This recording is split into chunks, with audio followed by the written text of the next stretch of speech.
Of India ये कैसी body है? क्या सर ये कॉन्स्टिट्यूशनल बॉडी है या स्टैट्यूटरी बॉडी है? ये संवैधानिक है या वैधानिक है? अब एक चीज समझना है कि कॉन्स्टिट्यूशनल बॉडी क्या होता है, स्टैट्यूटरी बॉडी क्या होता है। दो बातें पहले समझना।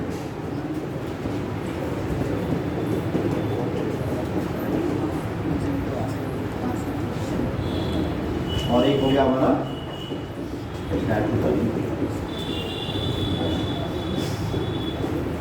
कॉन्स्टिट्यूशनल बॉडी क्या होता है, स्टैट्यूटरी बॉडी क्या होता है? कोई बताएगा डिफरेंस?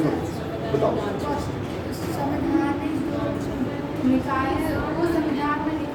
चलो ठीक है, ये संविधान में लिखा होगा और वैधानिक संसद में बनाया जाएगा जो किसी विधेयक को पास करें।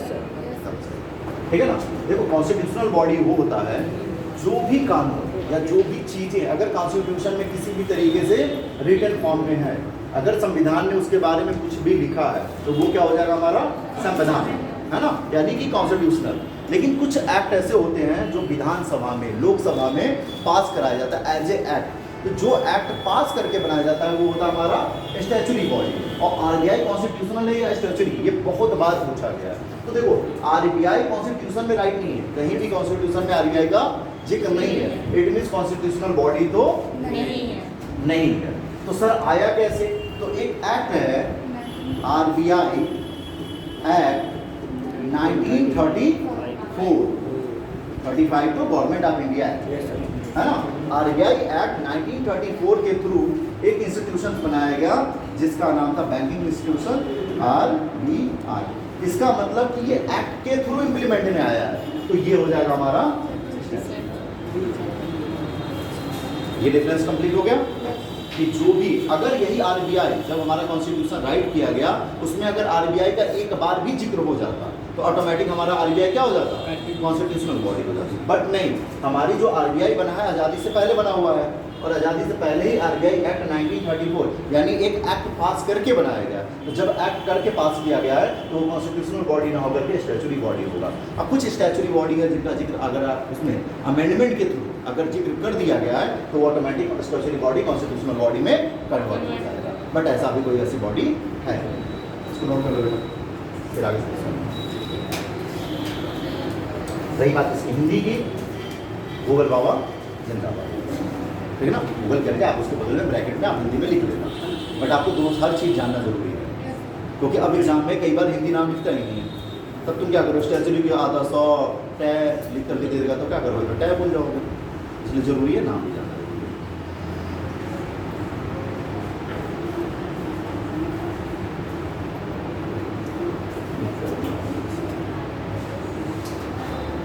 और देखते हैं आरबीआई के लिए क्या है। तो यानी आरबीआई जो हुआ है ये आरबीआई एक्ट 1934 के थ्रू एस्टैब्लिश हुआ। और आरबीआई का हमने क्या देखा कि ये एक स्टैट्यूटरी बॉडी है, ये कॉन्स्टिट्यूशनल बॉडी नहीं है।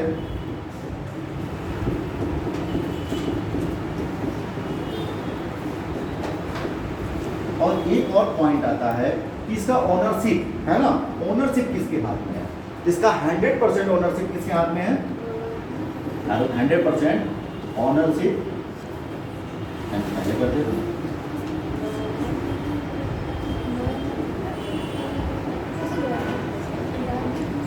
100% ओनरशिप किसके पास है? Government of India, GOI, government of India. ये सब आरबीआई के लिए करना जरूरी है कि गवर्नमेंट जो आरबीआई बना है वो आरबीआई एक्ट 1934 के आधार पे बना है, ठीक है। यह एक स्टैट्यूटरी बॉडी है, कॉन्स्टिट्यूशनल बॉडी नहीं है। और इसकी 100% जो ओनरशिप है वो किसके पास है? गवर्नमेंट ऑफ इंडिया के हाथ में। एक पॉइंट और आता है कि क्या ये ऑटोनॉमस है?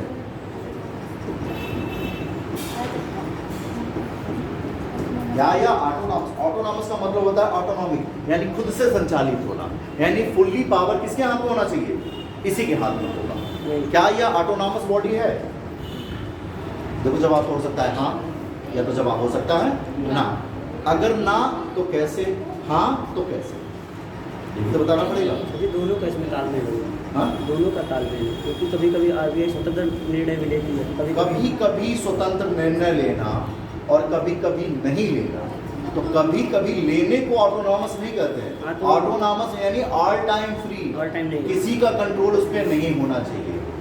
ओन्ड बाई गवर्नमेंट है ऑफ इंडिया है अलग बात है, मालिक भले गवर्नमेंट ऑफ इंडिया है, क्या ये ऑटोनॉमस बॉडी है? क्या इसे खुद से सब कुछ करने का अधिकार है या नहीं? अगर एक बार भी नहीं है तो ऑटोनॉमस खत्म हो जाएगा। Yes sir. ऑटोनॉमी का ये मतलब ही है, ऑटोनॉमस नहीं है तो कैसे नहीं है? तो इस बात को समझना कि जैसे आप कॉन्स्टिट्यूशन को पढ़ते होगे, यस सर। तो कॉन्स्टिट्यूशन में क्या होते हैं? आर्टिकल्स होते हैं, सेक्शंस होते हैं, है ना, शेड्यूल्स होते हैं। वैसे ही ये भी एक एक्ट है, तो इसमें क्या होता है? सेक्शंस होते हैं। इसमें 2 सेक्शन आप पढ़ लेना, अभी मौका मिले तो पढ़ना, ना मिले तो कोई दिक्कत नहीं। सेक्शन 7 और सेक्शन 58 किसका? आरबीआई एक्ट 1934 का जो एक्ट है, उसमें सेक्शन 7 यह कहता है कि समय समय पर गवर्नमेंट ऑफ इंडिया क्या करेगी? सजेशन देगी। किसको? आरबीआई को। यानी सजेशन दे रही है, इसका मतलब है कि पूरी तरीके से ऑटोनॉमस तो नहीं है। सेकेंड सेक्शन 58 में कहता है गवर्नमेंट ऑफ इंडिया हमेशा क्या करेगा? बोर्ड ऑफ डायरेक्टर जो इसके होते हैं, बोर्ड ऑफ डायरेक्टर को क्या करेगा? बार बार दिशा निर्देश देगा। अब बोर्ड ऑफ डायरेक्टर के दिशा निर्देश में ही काम करेगा कौन? आरबीआई काम करेगा।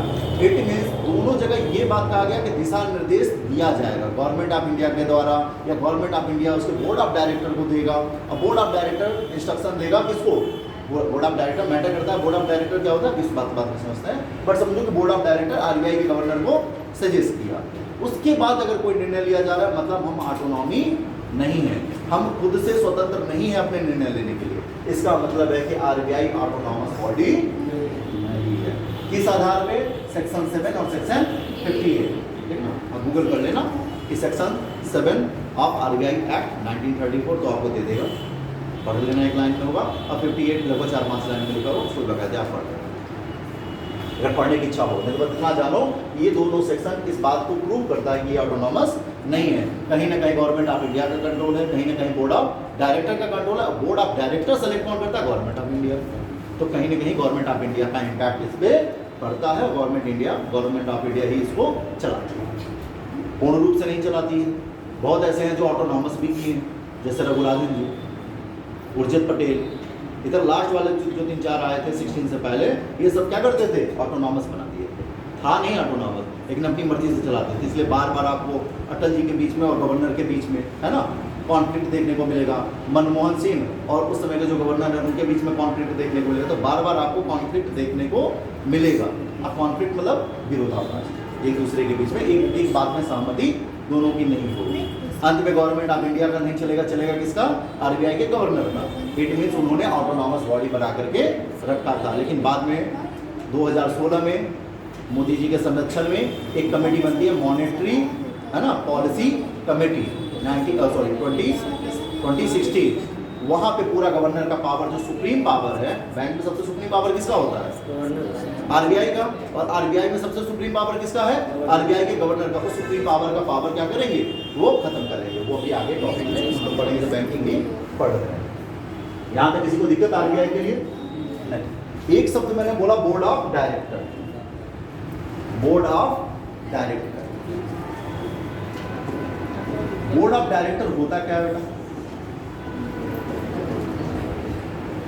विधि निर्माण करता, बोर्ड ऑफ डायरेक्टर का होता है विधि निर्माण करता। अच्छा, डायरेक्टर का मतलब यहाँ किससे? मालिकाना हक से या किसी और चीज से? डायरेक्टर का मतलब क्या है? पिक्चर में देखते हो ना, डायरेक्टर बताते हैं, प्रोड्यूसर। तो डायरेक्टर कौन होता है? जो उसको संचालक होता है, हेड होता है। कैसा हेड होता है? डायरेक्टर का काम क्या है? एक्चुअली मैं पूछना चाह रहा हूँ, काम डायरेक्शन, ठीक है ना, दिशा निर्देश। यानी डायरेक्टर का मतलब ही है जो डायरेक्शन दे, है ना।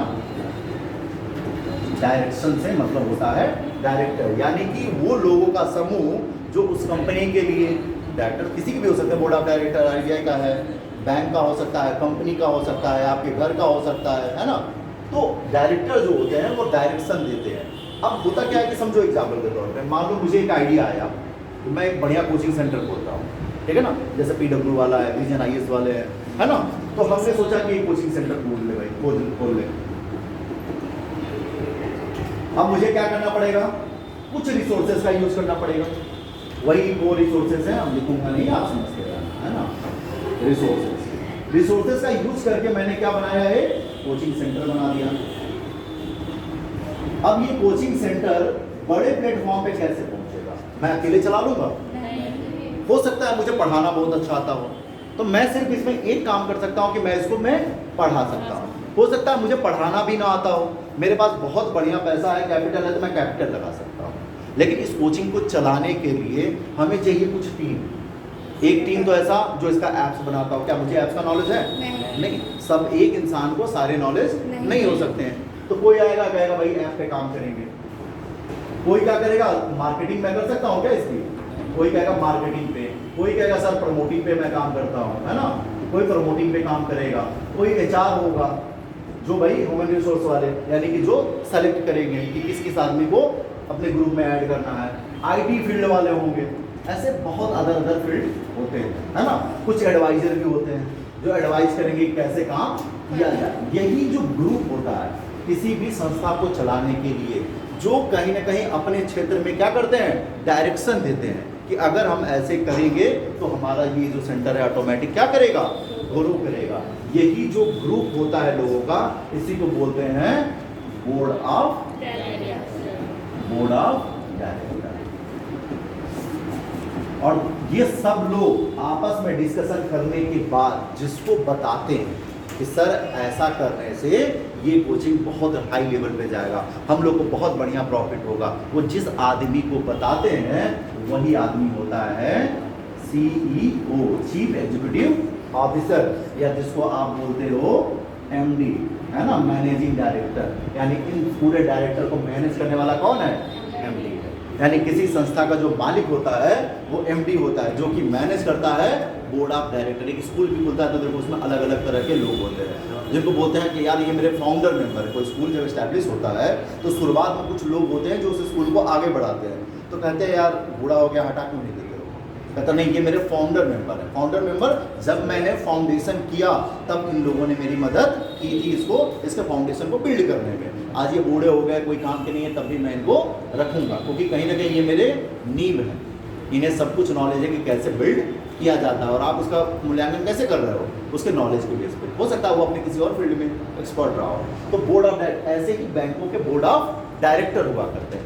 आप एक बात जानते हो कि गवर्नर तो होता है, कंफर्म। गवर्नर के साथ 4 डिप्टी गवर्नर होते हैं, यानी एक गवर्नर और 4 डिप्टी गवर्नर उसके साथ, तो यानी ये 5 मेंबर तो फिक्स हो गए। उसके अलावा देश के बड़े नामचीन हस्ती या नामचीन व्यवसायी या नामचीन IITs या IIM या कह सकते हो चार्टेड अकाउंटेंट, इन सब में से कुछ लोगों को लिया जाता है जो इस बोर्ड मेंबर में रखा जाता है कि समय समय पे जब जैसी ज़रूरत होगी, एक बिजनेसमैन आ जाएगा, एक चार्टेड अकाउंट महिंद्रा जी हैं, इस बोर्ड मेंबर में महिंद्रा जी का नाम है। अब कोई ये बात पूछना कि अडानी क्यों नहीं है भाई, अंबानी क्यों नहीं है, अब ये डिसाइड मैं नहीं करूँगा, ये गवर्नमेंट ऑफ इंडिया करती है, बस महिंद्रा जी को रखा गया है, जो महिंद्रा लिमिटेड कंपनी के ऑनर हैं, आनंद महिंद्रा इसके पार्ट्स हैं।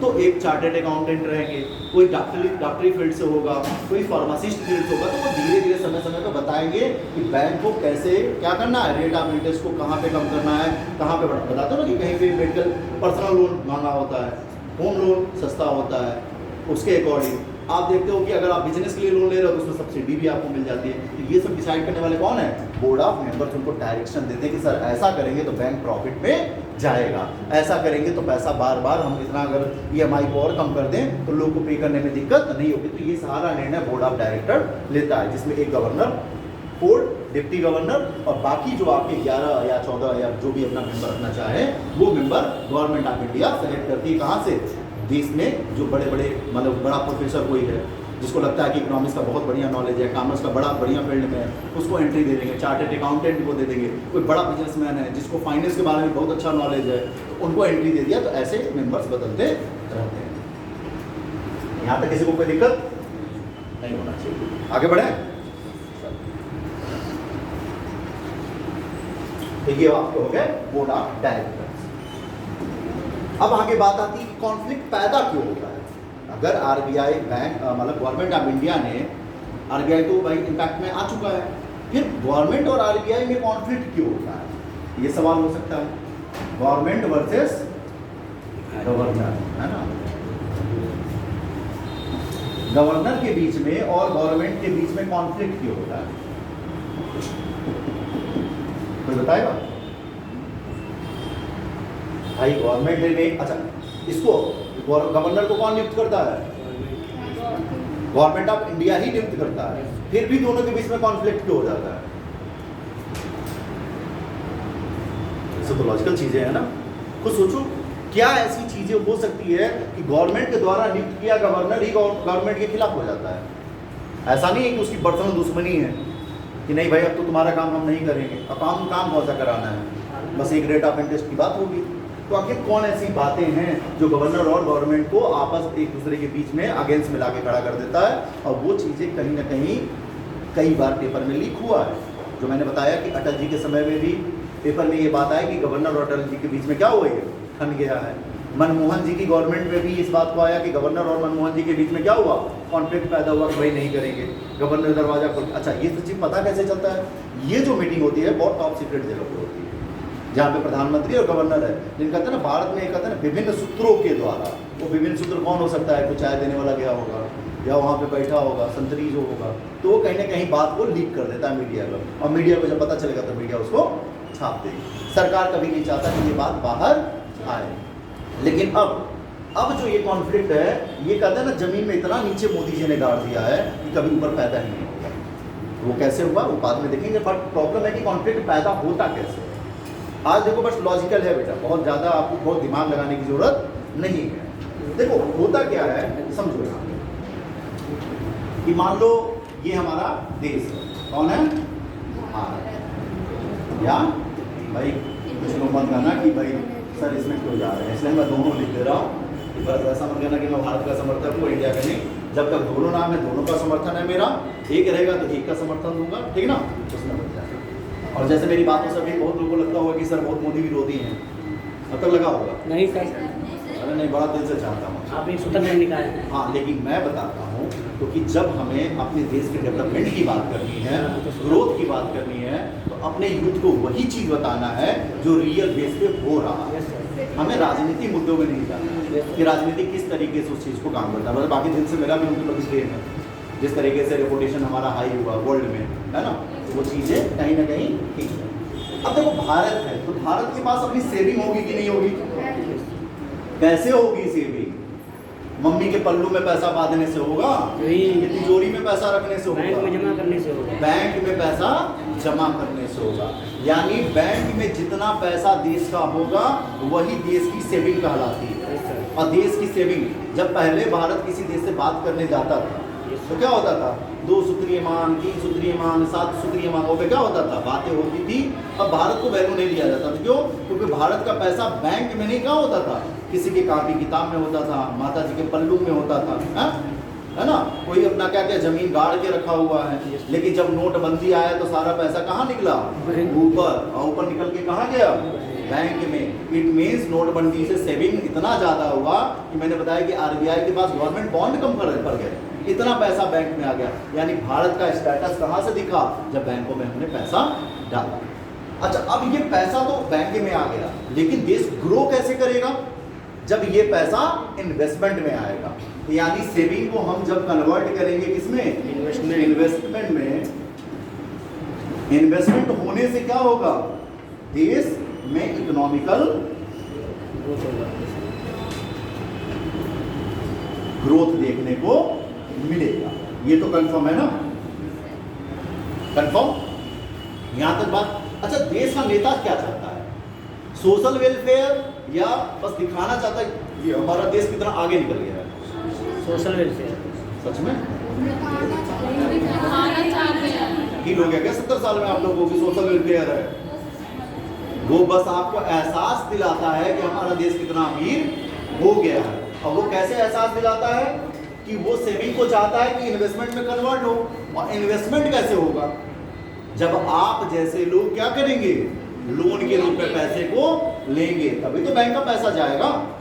अमीर ने पैसा डाला, गरीबों ने पैसे को उठाया। अब ऐसा नहीं अमीर लोग भी बहुत ज़्यादा उठाते हैं, हम लोग तो कुछ उठाते ही नहीं है, बहुत ज़्यादा पैसा उठा लेते हैं और उसके बाद में भाग जाते हैं। भाग जाते हैं तो बात की बात है, भागने वाला कहानी नहीं पढ़ना है, हमें पढ़ना है कि सेविंग को अगर इन्वेस्टमेंट में कन्वर्ट करेंगे तो automatic economical growth, it means आपकी जीडीपी ग्रो करेगी और वही आपका इकोनॉमिकल ग्रोथ है और देश का जो स्टेटस होगा हाई होगा। बट इन्वेस्टमेंट होगा कैसे? जब आप लोन लेंगे, और लोन लेंगे किस शर्त पे? जब रेट ऑफ इंटरेस्ट जो होगा वो क्या होगा? जब रेट ऑफ इंटरेस्ट कम होगा, है ना। अब यही मुद्दा बन जाता है कि एक बात बताओ, नेता को क्या चाहिए? Economical growth. बैंक को क्या चाहिए? Interest of depositor, Manav social welfare का काम कर रहा है। हमें कि ये इकोनॉमिकल ग्रोथ उससे हमको कोई लेना देना नहीं है, बैंक करता है। हमको मतलब है जिसने पैसा जमा किया है उसके हित में हमको काम करना है और बैंक से ही डिपेंड कर रहा है देश का ग्रोथ भी। तो नेता क्या चाह रहा है?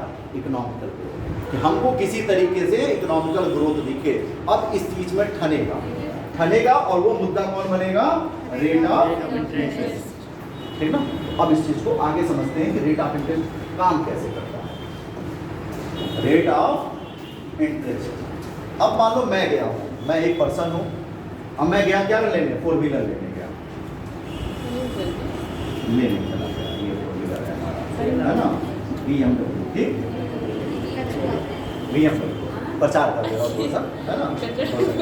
खेला डब्बू खेला समझो, नहीं सर, नहीं मैं कचरा क्यों उठाऊंगा भाई, ये तो बातें देखो।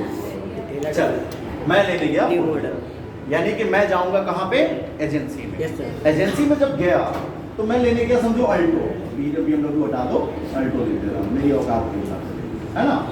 मैं लेने गया अल्टो, तो वो जो बैंक का मैनेजर, सॉरी जो एजेंसी का मैनेजर था या जो सेल्स मैनेजर मेरे पास आया, कहा सर क्यों आप अल्टो ले रहे हैं? गाड़ी जीवन में कितनी बार खरीदी जाती है? एक बार सर, 10 साल फिर पता नहीं आप लेंगे कि नहीं लेंगे। आप ले लीजिए, क्या बलेनो ले लीजिए, आप ले लीजिए स्विफ्ट डिजायर ले लीजिए, सर आप क्रेटा ले लीजिए। इस तरह के ऑफर्स हमको देना शुरू कर दिया। क्यों दिया? तो मैं कहूँगा यार मेरी जो हैसियत है वो अभी कितनी है? सिर्फ 5 से 6 लाख की है, तो मैं सोच रहा हूँ अल्टो ही ले जाऊँ।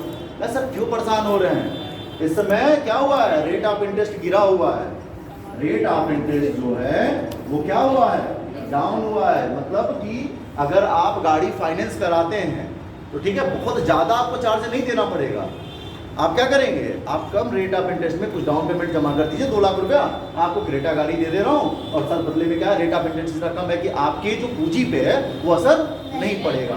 तो हमको भी समझ में आ गया, आइडिया तो अच्छा दिया है, गाड़ी तो बार बार खरीदी नहीं जाएगी। एक काम करते हैं, अल्टो लेने आए थे, लेके चलते हैं क्रेटा। नहीं क्रेटा लेंगे तो स्विफ्ट डिजायर ले लेंगे, 8-9 लाख रुपए की आएगी, अल्टो से थोड़ी सी महंगी होगी। तो अपनी हैसियत के हिसाब से मैं अपना देखूंगा कि मेरी सैलरी कैसी है, कितना मैं EMI पे कर सकता हूँ।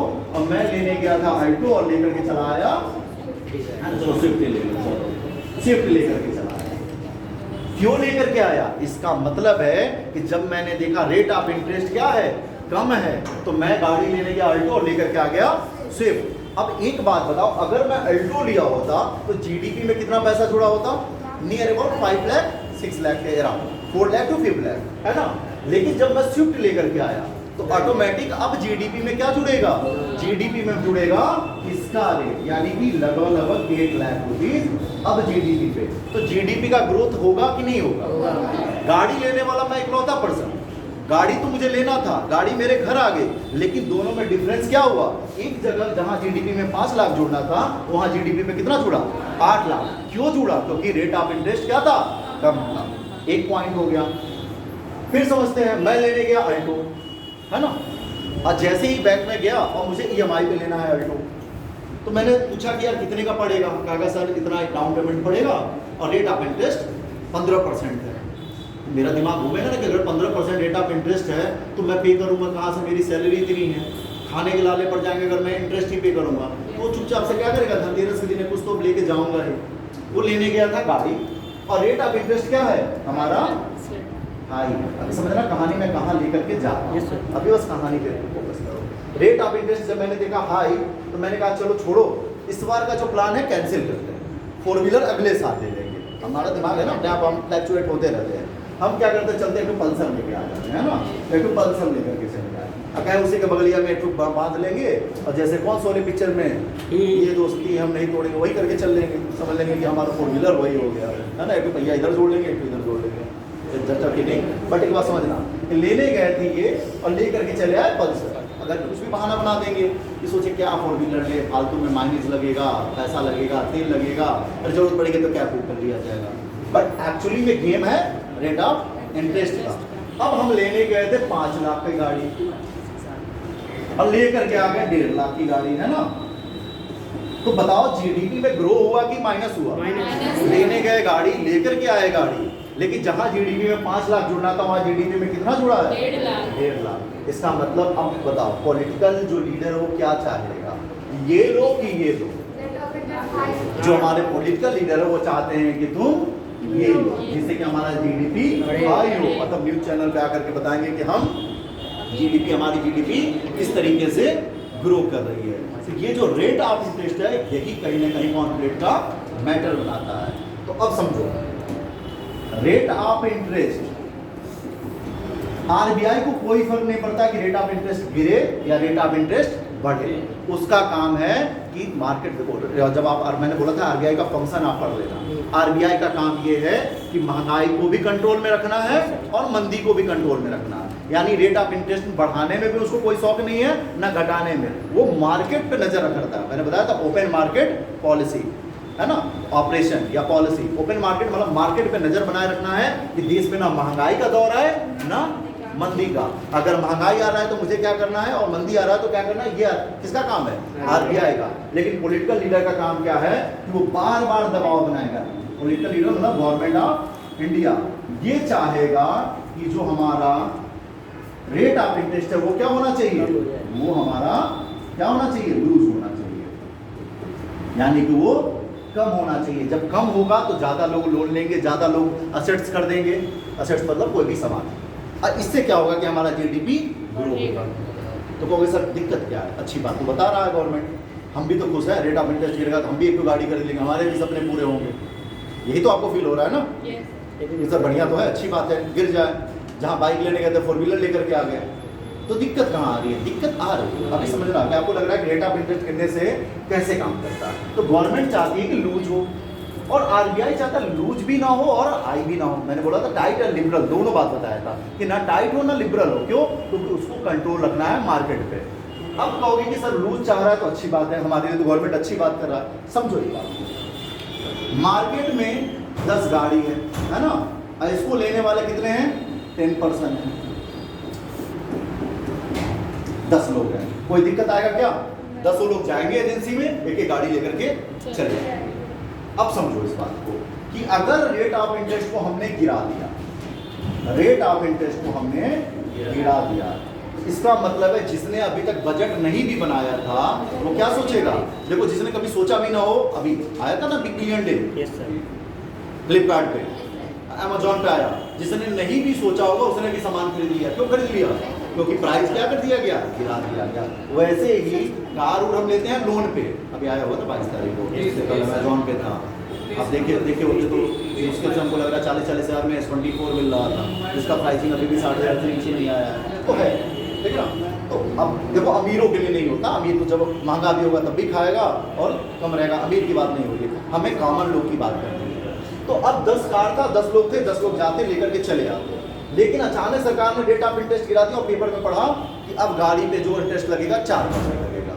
अब बताओ 10 लोग होंगे क्या लेने वाले? अब 10 लोग नहीं होंगे, यहाँ पे 50 लोग हो गए। अब 50 लोग, और कार मालिक के पास कितनी गाड़ी है? 10 गाड़ी है। तो क्या तुम्हें लगता है कि वो उतने ही रेट पे गाड़ी पे करेगा? नहीं। उसने क्या करा? रेट ऑफ इंटरेस्ट कम है ना, रेट ऑफ इंटरेस्ट कम है ना, आप क्या करोगे? सीधे का सीधा गाड़ी का रेट जो है वो क्या कर दोगे? हाई कर दोगे। प्लस मतलब रेट हाई कर दिया। रेट हाई का मतलब इन्फ्लेशन, महंगाई आया। यानी कि रेट ऑफ इंटरेस्ट जब भी कम होगा तो डिमांड ज़्यादा होगी, और डिमांड ज़्यादा होगा तो इन्फ्लेशन ज़्यादा होगा। आप सिर्फ रेट ऑफ इंटरेस्ट देख रहे हो, लेकिन आपने महंगाई को नहीं देखा। क्यों नहीं देखा? क्योंकि आपको तो किस्त में बता रहे हैं ना सर, आपको 4000 पे करना है, तो आपकी नज़र में सिर्फ चल रहा है कि महीने में तुमको 4000 पे करना है, लेकिन आप देख नहीं रहे हो कि क्या हो चुका है। इसलिए देखो कई लोग जो होम लोन लेते हैं, लेने में तो बड़ा मजा आता है, फिर कहते हैं यार 10 साल हो गए खत्म नहीं हो रहा है, क्योंकि आपने रेट ऑफ इंटरेस्ट नहीं देखा कि वहाँ पर रेट ऑफ इंटरेस्ट क्या चार्ज किया गया था। तो रेट ऑफ इंटरेस्ट का बड़ा गेम है, तो आप वहाँ पे तो देख ही नहीं रहे थे। तो रेट ऑफ इंटरेस्ट जब भी कम किया जाएगा, लोगों की संख्या बढ़ेगी, और लोगों की संख्या बढ़ेगी तो महंगाई बढ़ेगी। सेकेंड केस क्या होगा? अगर हमने क्या किया कि मैंने रेट ऑफ इंटरेस्ट बढ़ा दिया, अब 10 गाड़ी है, 10 लोगों ने प्लान किया था कि हम क्या करेंगे, नॉर्मल डेज में गाड़ी खरीदेंगे। अब रेट ऑफ इंटरेस्ट हाई हो गया, तो पेपर में आपको मिला कि इस समय रेट ऑफ इंटरेस्ट को हाई कर देगा। तो कुछ लोग कहेंगे छोड़ो, धनतेरस में नहीं लेते हैं, नए साल पे लेंगे, हो सकता है सरकार की कोई नई स्कीम आ जाए, हो सकता है रेट ऑफ इंटरेस्ट गिर जाए। अब 10 कार है और लेने वालों की संख्या कितनी है? 5। तो 5 लोग तो अपनी गाड़ी लेकर चले जाएंगे, 5 गाड़ी सड़ाएगा थोड़े। 5 गाड़ी जो बिजनेसमैन है वो सड़ाएगा नहीं ना अपने शोरूम में। तो शोरूम वाले कहेंगे गाड़ी जब नहीं बिकेगी, तो मैंने बताया था एक GVA ऐड होता है, ग्रॉस वैल्यू ऐड, है ना, ग्रॉस वैल्यू ऐड किया जाता है इंटरमीडिएट गुड्स पे, तो उसको क्या कर दिया जाएगा, कम कर दिया जाएगा। ऑटोमेटिक गाड़ी का रेट क्या कर दिया जाएगा, कम। तो आपको ऑफर दिया जाता है 10,000 रुपये डिस्काउंट, 5,000 रुपये डिस्काउंट, आप दौड़े जाते हो, गाड़ी ले आते हो। वहाँ पे रेट ऑफ इंटरेस्ट से कोई मतलब नहीं है। यानी कि जब भी रेट ऑफ इंटरेस्ट बढ़ाया जाएगा, लोगों की डिमांड कम होगी, लोगों की डिमांड कम होगी तो सामान क्या हो जाएगा, सस्ता हो जाएगा, और ये लंबे समय तक बना रहे तो वो मंदी का दौर आ जाता है। डिमांड जब बार बार मार्केट में कम होगा तो वो मंदी का दौर आ जाएगा। और ये सारा गेम किसकी वजह से हो रहा है, रेट ऑफ इंटरेस्ट। और गवर्नमेंट क्या चाहती है कि रेट ऑफ इंटरेस्ट हमेशा कम हो, जिससे कि सामान या जितने यूनिट्स हो वो ज़्यादा बिके, और ज़्यादा यूनिट्स बिकेगा तो ऑटोमेटिक हमारी GDP में ज़्यादा पैसा इंक्लूड होगा, और ऑटोमेटिक हमारा जो इकोनॉमिकल ग्रोथ है वो ज़्यादा हाई दिखेगा। और यही कहीं ना कहीं गवर्नर और गवर्नमेंट के बीच में कॉन्फ्लिक्ट का मैटर है कि गवर्नमेंट कहेगा जाओ गिरा दो रेट ऑफ इंटरेस्ट, और गवर्नर कहेगा कैसे गिरा दे भाई, मार्केट में वैसे महंगाई चल रहा है और आप कह रहे हैं गिरा दो। कह रहे भैया इलेक्शन है ना, कर दो, नहीं करेंगे तो बेकार हो जाएगा, हमको कुछ दिखाना पड़ेगा। तो RBI गवर्नर कहेगा सर मैं आपके हित में काम नहीं करता हूँ, मैं बनाया ही इसलिए गया था कि मैं किसके हित में काम कर सकूँ, डिपॉजिटर के हित में। आज मैं आपके चक्कर में कर दूँ, अब पता चले कल पैसा ना जमा हो तो दिवालिया तो मैं घोषित हो जाऊँगा ना, आप तो अपना पल्लू सीधा कर लेंगे पीछे हट करके। इसलिए आजकल देखना कि जो सब्सिडीज दिए जा रहे हैं उसमें कोलेटरल कौन है, आपका गवर्नमेंट है। अगर आप नहीं पे करोगे तो गवर्नमेंट को पे करना पड़ेगा। अब जितना देना दीजिए, बैंक को कोई दिक्कत नहीं है, कोलेटरल होना चाहिए। तो पहले गवर्नमेंट देती थी तो क्या करता था, कोलेटरल लेता था। आज गवर्नमेंट ही कोलेटरल हो गया कि 10 लाख ले लिया आपने मुख्यमंत्री योजना पे, 25 लाख आपने प्रधानमंत्री योजना पे उद्यम के थ्रू लिया, तो उसमें आपका तो कुछ नहीं लग रहा है, लेकिन गवर्नमेंट है कोलेटरल। अगर नहीं देगा तो वो बैंक कोलेटरल पहले तो कोशिश करेगा आपसे लेने का, थर्ड पार्टी सेटलमेंट करने की कोशिश करेगा, लेकिन नहीं होगा तो गवर्नमेंट कोलेटरल के रूप में आपका बैठा हुआ, क्योंकि आपने कहा है मुझे देने के लिए, आपने परमिशन दिया था, तब मैं RBI ने ऐसा स्कीम बनाया। तो यही जो रेट ऑफ इंटरेस्ट का जो कॉन्फ्लिक्ट चल रहा है, ये कॉन्फ्लिक्ट बार बार चलता था। और रेट ऑफ इंटरेस्ट कौन तय करेगा, RBI का गवर्नर ही तय करेगा। RBI गवर्नर को भले ही गवर्नमेंट ऑफ इंडिया बैठाएगी, लेकिन रेट ऑफ इंटरेस्ट का जो डिसीजन होगा वो लेगा गवर्नर, ठीक ना। अब गवर्नर जब नहीं लेगा तो कॉन्फ्लिक्ट तो होना ही था, लेकिन 2016 में एक ऐसी कंडीशन आई कि ये जो रेट ऑफ इंटरेस्ट पे जो पावर है गवर्नर का वो 0 कर दिया गया। यहाँ तक इसको कोई दिक्कत नहीं है ना, समझ में आ रहा है ना प्रॉपर, बस इतना समझते रहो। बहुत कहानी बिल्ड हो रही है तो शुरू से बिल्ड हो रही है। अब आया सन 2016 और एक अमेंडमेंट किया गया, किसमें, RBI अमेंडमेंट 2016, यानी कि RBI में एक संशोधन किया गया RBI एक्ट में। तो RBI एक्ट में संशोधन क्या किया गया कि अब ये जो भारत सरकार आई है ना, किसकी, NDA गवर्नमेंट आई, NDA गवर्नमेंट के बीच में बार बार कॉन्फ्लिक्ट पैदा हो रहा था, किसके बीच में, गवर्नर के बीच में। तो ये बातें अगर बाहर आती है तो कहीं गवर्नमेंट की छवि क्या होगी, धूमिल हो जाएगी। अरे देखो इनका गवर्नर इनसे नहीं संभल रहा है, क्या ये देश चलाएंगे, बहुत सारे मुद्दे हो सकते थे। तो कहीं कुछ ऐसा किया जाए कि ये जो RBI का गवर्नर है इसके पावर को ही कम कर दिया जाए, रेट ऑफ इंटरेस्ट में मुझे जब भी मैं चाहूँ मैं रेट ऑफ इंटरेस्ट को गिरा दूँ, जब मैं चाहूँ रेट ऑफ इंटरेस्ट को बढ़ा दूँ, ये मेरे हाथ में आ जाए। तो क्या किया जाए? तो कह रहे सर पावर तो गवर्नर के हाथ में, कुछ ऐसा करिए कि गवर्नर का पावर ही क्या हो, जो सुप्रीम पावर है रेट ऑफ इंटरेस्ट में वो डाउन हो जाए। तो सरकार ने क्या लाया? मॉनेटरी पॉलिसी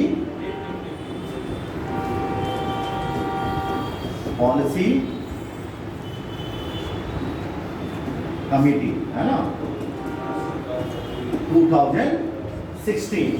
2016 में लाया गया, मॉनेटरी पॉलिसी कमेटी लाया गया। अब ये कहा गया कि अब गवर्नर रेट ऑफ इंटरेस्ट को नहीं तय करेगा। अब तक जो पावर था गवर्नर के हाथ में रेट ऑफ इंटरेस्ट तय करने का कि बढ़ाना है कि घटाना, अब वो गवर्नर नहीं करेगा। इस मॉनेटरी पॉलिसी कमेटी में टोटल मेंबर होंगे 6 मेंबर। 6 मेंबर में 3 मेंबर कौन होगा? आरबीआई का। अब ये आरबीआई डिसाइड करे किसको भेजना चाहता है। एक तो गवर्नर साहब खुद आएंगे और 2 मेंबर और आप जिसको लेना चाहो आप ले लो, डिप्टी गवर्नर को लेना चाहो या किसी उसमें डायरेक्टर बोर्ड ऑफ डायरेक्टर में से किसी को लेना चाहो ले लो। तो 3 मेंबर किसके होंगे? आरबीआई के। और 3 मेंबर किसके होंगे? Government of India. अब जब रेट ऑफ इंटरेस्ट की बात जब भी होगी तो क्या होगा? इन सबके बीच में वोटिंग होगा, है ना। अब आरबीआई गवर्नर का पावर उतना ही है जितना गवर्नमेंट ऑफ इंडिया का एक मेंबर जो इसमें गया है, यानी 6 मेंबर के पास सेम पावर है एक वोट देने का। अब भारत सरकार चाहती है कि इंटरेस्ट रेट गिर जाए तो वोटिंग शुरू होगा। तो देखो ध्यान देना, वोटिंग शुरू होगा तो गवर्नमेंट ऑफ इंडिया का जो आदमी किसके तरफ वोट करेगा? गवर्नमेंट ऑफ इंडिया का, है ना। आरबीआई का 2 मेंबर मैं मान लेता हूं कि आरबीआई के पक्ष में करेगा, लेकिन इस बार जो आरबीआई का गवर्नर बनाया गया है जिससे खुद पता है कि अब पावर नहीं है हमारे पास, तो हमको गवर्नमेंट ऑफ इंडिया के साथ बना करके रिश्ता चलना पड़ेगा, एक वोट दे देगा। लेकिन कुछ गवर्नर उर्जित पटेल की तरह भी होते हैं कि भाई हम गवर्नमेंट का नहीं सुनेंगे। उसने अगर इन केस वोट कर दिया किस तरफ? आरबीआई के तरफ, यानी कि क्या हो जाएगा? टाई हो जाएगा। अब टाई वाले केस में एक पावर और दिया गया है कास्टिंग वोट का। कास्टिंग वोट, इसको डबल वोटिंग कहते हैं, कास्टिंग वोट। और ये पावर दिया गया किसको? गवर्नर को, कि गवर्नर जब टाई हो जाए तो इस केस में क्या करेगा कि एक वोट और भी डाल देगा। अगर मान लो इन केस जो आरबीआई गवर्नर है और आरबीआई के जो दोनों मेंबर हैं वो आरबीआई के पक्ष में फैसला किया कि आरबीआई क्या चाहता है कि रेट ऑफ इंटरेस्ट ना बढ़े ना घटे, और ये चाहता है कि घटे, तो अगर ऐसा टाई होता है तो गवर्नमेंट जो गवर्नर है आरबीआई का उसको एक मौका और मिलेगा एक वोट और डालने का, जिसको बोलते हैं कास्टिंग वोट। और इस केस में क्या हो जाएगा कि पक्ष का फैसला किसके तरफ जाएगा? चला जाएगा आरबीआई के पक्ष में। बट जब ये कमेटी बनाई गई उसी समय मैंने कहा कि गवर्नर के पावर को क्या किया गया? सुप्रीम पावर को डाउन कर दिया गया। इट मींस 3 तो गवर्नमेंट के हाथ में करेंगे ही करेंगे, गवर्नर खुद कठपुतली बन के बैठ गया। उसी में उर्जित पटेल ने क्या कर दिया? अपना इस्तीफा दे दिया, रिजाइन कर दिया। याद होगा आपको, आपने ये केस पढ़ा होगा। उर्जित पटेल ने कहा कि अब कुछ सब कुछ सही नहीं चल रहा है। बड़े ईमानदार व्यक्तित्व वाले थे, उन्हें समझ में आया कि अब बैंक हमारे कंट्रोल से नहीं, अब बैंक गवर्नमेंट के कंट्रोल से चलेगा। इट मींस बैंक अब जो काम करेगा वो डिपॉजिटर के हित में काम नहीं करेगा, अब वो गवर्नमेंट के हित में काम करेगा। अब बैंक जब बनाया गया था, जब शपथ दिलाया गया था, तो उसमें ये क्या आ गया था कि जो बैंक होगा वो किसके हित में काम करेगा? डिपॉजिटर के हित में। और डिपॉजिटर के हित में काम करे इसलिए गार्जियन के रूप में आरबीआई को बनाया गया था। लेकिन अब जब ये कमेटी आई तो इस कमेटी के आधार पे अब कंट्रोल पूर्ण रूप से गवर्नमेंट ऑफ इंडिया का। गवर्नमेंट ऑफ इंडिया जब चाहती है रेट गिराती है, जब चाहती है रेट बढ़ा देती है। एग्जाम्पल आपके सामने आप देख लेना, 1 साल के अंदर का जितना भी रिपोर्ट निकालना कितनी बार फ्लक्चुएशन हुआ है। सुनते हो ना, आजकल तो बड़ा एडवर्टाइजमेंट, बैंक भी बाहर बैनर लगा के गोल्ड लोन 6.5%, तो कोई बैंक लगा रहा नहीं भाई 6.2%, है ना। पर्सनल लोन इतना, यानी कि अब रेट जो है रेट ऑफ इंटरेस्ट वो क्या किया जा रहा है? गवर्नमेंट के द्वारा डिसाइड किया जा रहा है। गवर्नमेंट कहती है बांटो, तो बांटते हैं। एक स्कीम आया उसको भी स्कीम के पूरे देखो। अब बैंक में पहले जाओ तो पहले बकायदे बहुत सारी सूचनाएं, बैंक में ये नहीं करना चाहिए, बैंक में वो नहीं करना चाहिए। अब जाओ तो चारों तरफ स्कीम चिपका होता है गवर्नमेंट ऑफ इंडिया का। सरकार ने ये योजना लाई है, सरकार ने वो योजना लाई है। इसका मतलब सरकार चाहती है कि जितना सेविंग है वो उठ के जाके इन्वेस्टमेंट में चला जाए। जितना इन्वेस्टमेंट होगा उतना हमारा इकोनॉमिकल ग्रोथ होगा, और हमको सिर्फ इकोनॉमिकल ग्रोथ से मतलब है, इससे ज़्यादा हमको कोई मतलब नहीं। तो इतनी सारी बातें थी गवर्नमेंट ऑफ इंडिया और गवर्नमेंट के बीच के कॉन्फ्लिक्ट। कंप्लीट हुआ बेटा आप लोग का इतना? इसमें ये भी हो सकता है कि सरकार अगर गिर जाए तो बैंक का जो संतुलन सरकार गिर जाए वो हो जाए, उससे क्या लेना देना है? संतुलन बिगड़ गिर जाए सरकार, दूसरी सरकार आएगी, यही स्कीम थोड़ी बदल जाएगी। तब भी तो यही रहेगा कोर्ट का सिस्टम। अगला गवर्नमेंट आएगी अपने तरीके से चलाएगी, नया गवर्नमेंट आएगी नया तरीके से चलाएगी। अस्थिरता पैदा होगा चाहे वो। अब अस्थिरता पैदा हो चाहे ना हो, स्थिरता तो है ही है। यस आपका देश इतना स्टेबल है कि स्थिरता तो है। अगर आप इसको समझते हो कि ये पाकिस्तान और नेपाल जैसा देश है तो नहीं, नहीं आपके देश में स्थिरता है। हम स्थिर देशों में आते हैं, ऐसे थोड़ा हम इकोनॉमिकल बिल्ड कर रहे हैं, और ऐसा आज से नहीं कि आज से बिल्ड कर रहे हैं। यस जब से हम आज़ाद हुए तब से हम बिल्ड कर रहे हैं अपने आप को। तो स्थिरता तो हमारे देश में रहा है, बहुत बुरे बुरे दौर से हम गुजरे हैं, लेकिन कभी हम गिरे नहीं हैं, कभी टूटे नहीं। वो 1971 का दौर हो, Yes, sir. चाहे वो अटल जी का दौर हो, चाहे मनमोहन जी के समय में 2008 में इकोनॉमिकल क्राइसिस आया, Yes, sir. संभाला ना उन्होंने देश Yes, को। sir. बस समझो, आप बस उतना मत देखो जो मीडिया ने दिखाया कि वो बस मुंह बंद रहता था उनका, कुछ बोलवे नहीं करते थे। 2008 का क्राइसिस देख लो, अमेरिका की हालत खराब हो गई थी, ब्रिटेन में इतने क्राइसिस आए, कितने बैंक बंद हो गए, तुम्हारे भारत में असर भी नहीं पता चला। 2008 की क्राइसिस तो बहुत लोगों को पता भी नहीं होगा। तो मनमोहन जी ने काम किया है ना, अटल जी के समय में काम हुआ है ना, यस सर। अभी भी काम हो रहा है ना, हमारे देश में स्थिरता है। बट ये है ना प्रॉब्लम है कि पावर का गेम है, ये पावर किसके हाथ में हो। पूरा फाइनेंशियल पावर अपने हाथ में रहेगा तो हम अपने तरीके से काम करेंगे। यही तो चल रहा है, राजा महाराजा में भी पढ़ते थे कि फाइनेंस मिनिस्टर अपना होना चाहिए, बाकी बात की बात देखा जाएगा। मुगल में देखते थे मीर बख्शी हमारा होना चाहिए, यानी कि आर्मी का पावर हमारे हाथ में होना चाहिए। यही तो गेम रहा है, फाइनेंस और आर्मी का ही पावर होता है, बस पैसा है आर्मी। ये कास्टिंग बोर्ड बेटा, और कौन सा, ये टाई हो गया, मैच टाई है ना, 3-3 वोटिंग मिल गया दोनों को, तो टाई हो गया। उस केस में कास्टिंग वोट होगा गवर्नर के द्वारा। गवर्नर जिस पक्ष में फैसला करेगा, गवर्नमेंट ऑफ इंडिया के पक्ष में वोट करेगा तो गवर्नमेंट ऑफ इंडिया का बात माना जाएगा।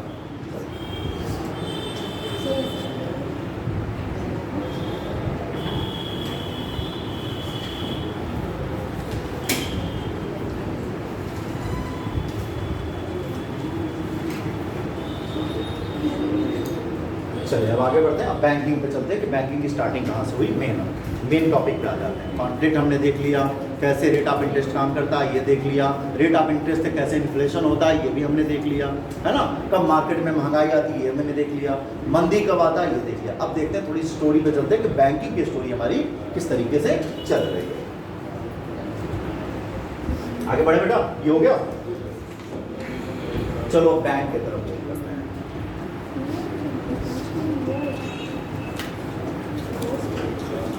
बैंक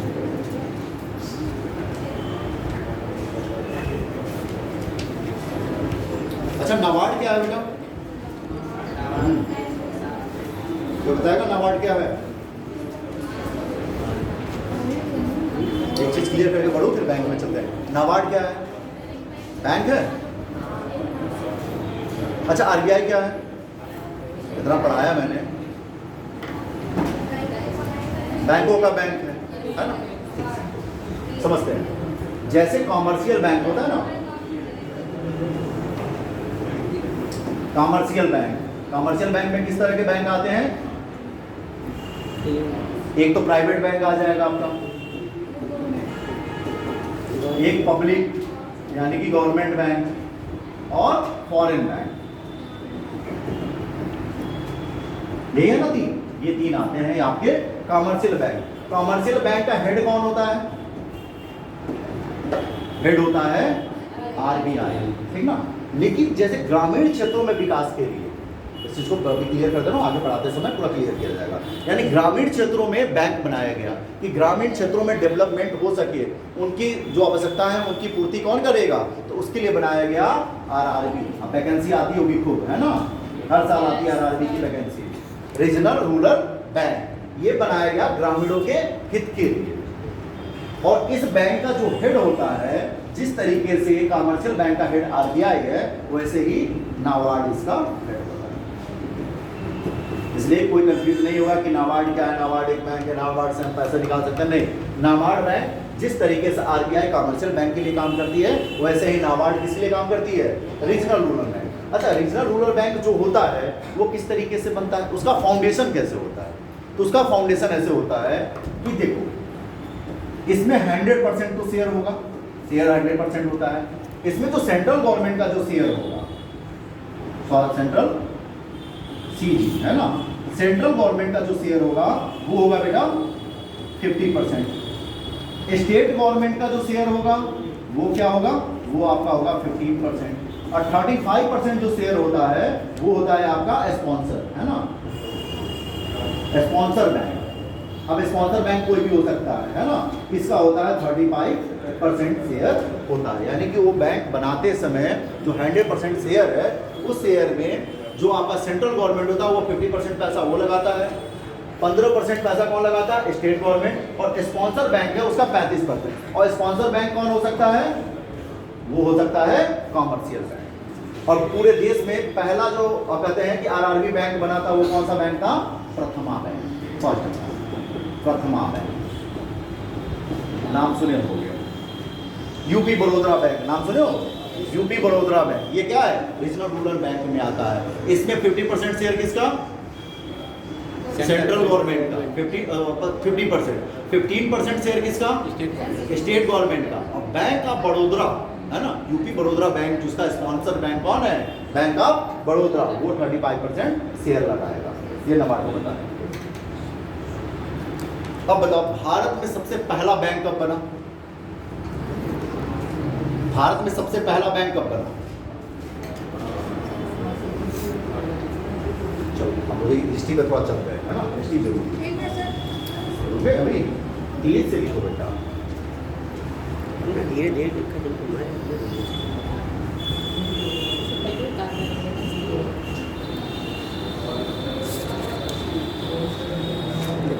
और नहीं लिखूँ।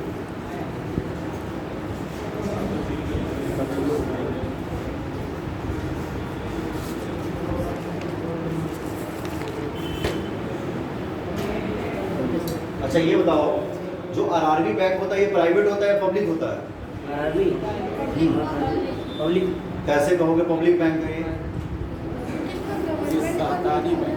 सहकारी होगा। गवर्नमेंट का रोल होने से नहीं होगा ना, गवर्नमेंट रोल कैसे होना चाहिए ये बताओ। तो सर साफ साफ दिख रहा है कि इसमें 65% शेयर किसका है, और जब भी 50+1 होगा यानी कि 51% भी शेयर किसी का होगा। अगर प्राइवेट शेयर 51% होता, गवर्नमेंट का शेयर 49 होता, तो ऑटोमेटिक ये क्या हो जाता, प्राइवेट बैंक हो जाता। शेयर पे डिपेंड करता है, इसलिए देखो पावर ऑफ इकोनॉमिक जो होता है ना उसमें क्या होता है कि 51% जिसका होगा इसलिए रखा जाता है 50-50, आधा पत्नी के नाम पे आधा पुरुष अपने नाम पे रखता है। ऐसा ना कि पत्नी दगा दे के चल जाए अब पता चले हम रोड पे आ जाए, होता है ना ऐसा। इसलिए हम करते बड़ा चालाक होता है कि सीधे 50-50, लेकिन औरत भी बड़ी चालाक, 50 लेने के बाद फिर तलाक दे, अब उसमें से 50 दे दो यार। चलो आगे बढ़ते हैं, बैंक के बारे में हमको पता है। नाबार्ड इसलिए बता दिया कि कंफ्यूजन ना हो कि किसी को लगे कि नाबार्ड बैंक होता है, तो नाबार्ड एक हेड बैंक होता है आरआरबी का, ठीक ना। अच्छा बैंक की जो स्टोरी है, हमारे देश में जो पहला कॉमर्शियल बैंक बना था, first commercial bank, first commercial bank कौन सा है बेटा, कोई पढ़ा है, हाँ स्टेट बैंक, स्टेट बैंक तो बहुत बाद में आएगा यार, ग्रामीण बैंक आएगा। चलो पहला जो हमारा कॉमर्शियल बैंक बना वो बैंक है अवध कॉमर्शियल बैंक। 1881 में हमारा पहला कॉमर्शियल बैंक आया। अच्छा अवध को उस समय क्या बोला जाता था, औध बोला जाता था। हिस्ट्री पढ़ाए होंगे सर, न पढ़ाए हैं, पटक के मारेंगे, मॉडर्न हिस्ट्री में बताए होंगे ना, और अवध ना अभी नहीं आया। काहे नहीं आया जी? अभी स्टार्ट हुआ अच्छा सर ने डायरेक्ट स्टार्ट कर दिया, रूपरेखा नहीं तैयार की, Yes, है ना। आपको वो पिक्चर के पहले जो दिखाया जाता है क्या बोलते हैं, क्लाइमेक्स, क्लाइमेक्स नहीं, ट्रेलर भी नहीं दिखाया। ट्रेलर दूसरा होता है, वो तो पिक्चर का पिक्चर प्रमोट, जो क्लाइमेक्स 5 मिनट दिखाया जाता है वही पिक्चर के बीच में या अंत में वो सीन आता है। मतलब सर ने डायरेक्ट पिक्चर शुरू कर दिया, ठीक है, साउथ इंडियन पिक्चर नहीं है, वो इंडियन पिक्चर है, ठीक है। 1881 में पहला जो बैंक आया वो औध बैंक आया, OUB होता है, OWDS होता है, औध बैंक, या इसी को बोलते हैं अवध कॉमर्शियल बैंक, ठीक ना, अवध कॉमर्शियल बैंक। और हम देखते हैं कि जो इस समय बैंक संचालन में है उसमें कौन सा बैंक आया है? तो 1894 में आपका आएगा कौन? पंजाब, ये दुपट्टे हो गए, वन लाइनर में आया है ना, वन लाइनर में बहुत आता है, पंजाब नेशनल बैंक। ये पंजाब का नेशनल बैंक था, बाद में नेशनल बैंक। और नेशनल कब से जुड़ेगा वो बाद में देखेंगे, कब इसका क्या होगा, इसको नेशनलाइज कर दिया जाएगा, सब प्राइवेट बैंक होगा।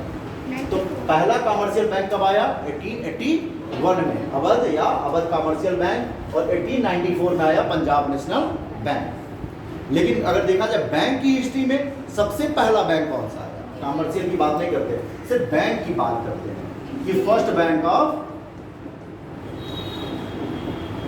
ऑफ इंडिया है ना। पहला बैंक इंडिया में कब आया या कौन सा था? तो वो था हिंदुस्तान बैंक ऑफ इंडिया, है ना। हिंदुस्तान बैंक ऑफ इंडिया कितना आया? 1770। अच्छा, इसका काम क्या था? अच्छा, कमर्शियल बैंक और इस बैंक में मैंने कहा कि कमर्शियल बैंक, अब फिर कहोगे सर ये बैंक, दोनों में डिफरेंस क्या है? दोनों में डिफरेंस क्या है? अगर सर ये बैंक है तो ये भी कमर्शियल होना चाहिए था, बट आपने बोला कमर्शियल बैंक, अवध बैंक जो था कमर्शियल बैंक था, है ना। Punjab national bank commercial bank है, bank of Baroda commercial bank है, ICICI से जो है HDFC, ये सब हमारा कमर्शियल बैंक है। तो ये हिंदुस्तान बैंक ऑफ इंडिया क्या है या बैंक ऑफ हिंदुस्तान? पूर्ण रूप से प्राइवेट होगा। कमर्शियल बैंक वो बैंक होता है जिसका जो पर्पज ही होता है प्रॉफिट कमाना, और ये जो हिंदुस्तान बैंक ऑफ इंडिया या बैंक ऑफ हिंदुस्तान जिसको बोलते हैं, है ना, बैंक ऑफ, इसी का नाम था बैंक ऑफ हिंदुस्तान। इसका जो पर्पज था वो क्या था? प्रॉफिट कमाना नहीं था, सिर्फ हमें बैंकिंग फैसिलिटी प्रोवाइड करनी थी। किसको? ईस्ट इंडिया कंपनी वालों को।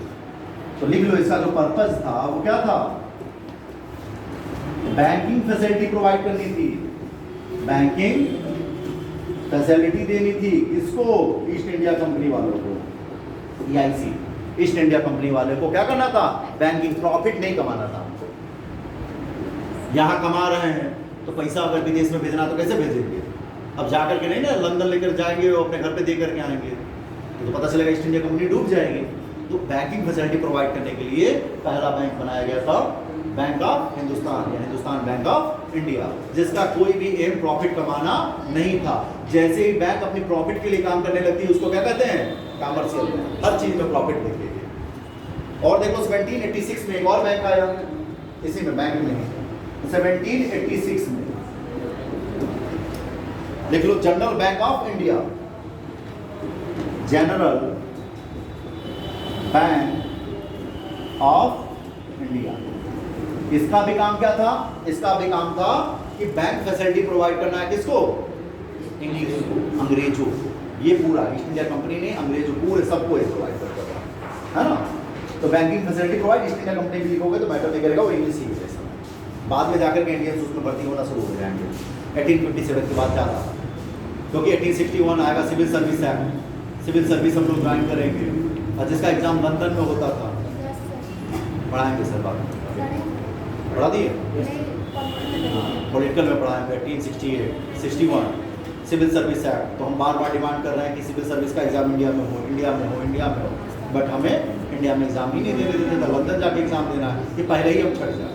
यानी कहने के लिए तो हम इंडियन को अपॉर्चुनिटी दे रहे हैं, लेकिन जब लंदन पहुंच ही नहीं पाए तो एग्जाम कहाँ देंगे? बाद में धीरे धीरे इम्प्लीमेंटेशन होगा, सिविल सर्विसेज का एग्जाम इंडिया में होने लगेगा। और according to first world war देखोगे कि लगभग 70% इंडियन उसमें सेलेक्ट हो जाएंगे। चलो, ये समझ में आ गया? अच्छा, एक और जब हाँ 1786 होगा तो वो सबसे पहला होगा ना। 1786 आ गया, कहाँ गया? इंडिया सबसे नीचे। ऐसे जी 1770 16 साल बाद 18 है। वो कमर्शियल बैंक, उसकी बात छोड़ दो। मैंने कमर्शियल बैंक की बात नहीं की, मैंने बैंक की बात की है कि इंडिया में तो एक फर्स्ट बैंक तो ये हो गया, एक बैंक और है, जाने रहो, ये बताया। ये नहीं कहा कि सेकंड बैंक ऑफ इंडिया, मैंने कहा एक बैंक है उसके बारे में जाने रहो, जिसका काम क्या था? General bank of India. तो अब आता एक फॉरेन बैंक भी बता दीजिए सर। तो फर्स्ट फॉरेन बैंक जो है आपका,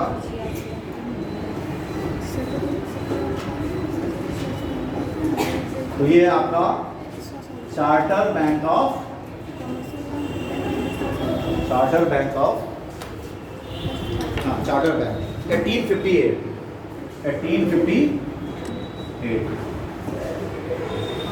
हाँ सर हिंदुस्तान बैंक की स्टैटिस इंडियन वैसे देखो उसमें एक नाम आता है चैम्बर ऑफ कॉमर्स। जब पढ़ोगे अभी लेजिस्लेटिव बॉडी पढ़ोगे तो जैसे बैंक कोई भी स्टैब्लिश करेगा, बिजनेसमैन नहीं करेगा, हमारे आपके हाथ के नहीं।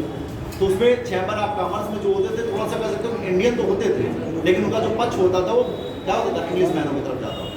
तो उसको कहीं ना कहीं स्टैब्लिश करने में, अब खैर उतना डीप हम लोग को पढ़ना नहीं है ज़्यादा, इसलिए डीप नहीं जाते हैं क्योंकि हम लोग को सिर्फ एग्जाम पॉइंट ऑफ व्यू से पढ़ना है।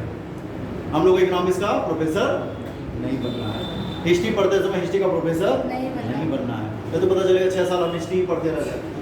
हमको पढ़ना है साल भर के अंदर सारा सिलेबस कंप्लीट करना है कि हमको बनना है एक गवर्नमेंट जॉब लेना। तो बहुत ज़्यादा डीप में अगर बैंक में चले जाओगे तो बैंकिंग ही पूरा पता चलेगा 6 साल पढ़ेंगे हमको, कई बैंक किसने बनाया किसने। वैसे जो था चैम्बर ऑफ कॉमर्स के पर्सन थे वो तुम लेजिस्लेटिव बॉडी में पढ़ोगे तो 2 सीट उनके लिए रिजर्व की जाती थी चैम्बर ऑफ कॉमर्स। और चैम्बर ऑफ कॉमर्स कहाँ था, तो कलकत्ता। अब खैर वो हिस्ट्री मेरा टॉपिक नहीं है अभी, तो हिस्ट्री के नहीं जाएंगे, बस इतना जानो कि ये सब बैंक है। बस इतना गवर्नमेंट बैंक किसने स्टैब्लिश किया मैटर नहीं करता, ठीक है ना। बस ये जाना कि फर्स्ट गवर्नमेंट बैंक क्या था, charter bank 1858, first commercial bank 1881 और कॉमर्शियल बैंक है ना 1894 में पंजाब नेशनल बैंक, जो कि पंजाब कॉमर्शियल बैंक हुआ करता, बाद में नेशनल बैंक का नाम दे दिया गया। First bank of India, India में पहला जो बैंक स्टैब्लिशमेंट हुआ वो बैंक ऑफ हिंदुस्तान या हिंदुस्तान बैंक ऑफ इंडिया, जो कि अंग्रेजों को क्या कहता बैंकिंग फैसिलिटी प्रोवाइड करना था, इसलिए वो कॉमर्शियल बैंक नहीं कहा जाता है। सेकेंड हम देखते हैं कि एक और कॉमर्शियल बैंक है 1786 जनरल बैंक ऑफ इंडिया, ये भी ईस्ट इंडिया कंपनी वालों और अंग्रेजों को बैंकिंग फैसिलिटी के लिए बैंक बनाया गया, कोई दिक्कत नहीं। आरबीआई कब बनाया गया, 1934 में, किसके थ्रू, आरबीआई एक्ट 1934 के थ्रू, इसलिए वो स्टैचुटरी बॉडी है। अब थोड़ी सी कहानी चलते हैं आज़ादी के बाद।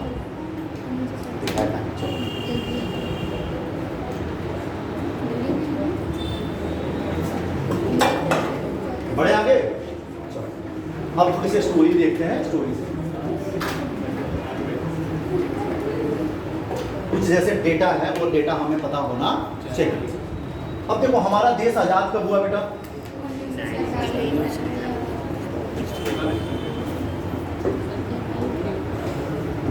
कितना है हमारा इंडिपेंडेंस डे कब मनाया गया, 1947।